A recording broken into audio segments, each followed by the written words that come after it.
Coast to the blue.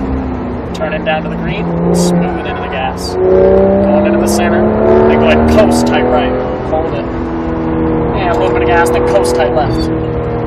Nice and smooth through here, going to the blue. There we go. Lift for the blue, tight right. Hold it, a little bit of gas. I can make good brake to the blue. Hold it all the way there. A little harder.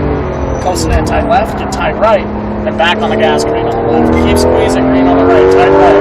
Hold it for blue, tighter. Straight to blue, give me some brakes, hard brake. Hold it, coast to blue, you got it, coast it tight right. Get tight left, smooth on the gas, on the left side.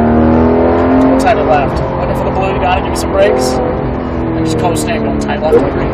Got last time on the straightaway in this one. Straighten it up, give it some gas. Upshift. Upshift. There we go. Upshift, all the way to the nose. And give me some brakes. Keep it in that gear right there, fourth gear. A little more brake. Now we're going to keep it 50 miles an hour. So now you just kind of use like a cool down lap basically. Cool down the tires and the brakes. That was badass.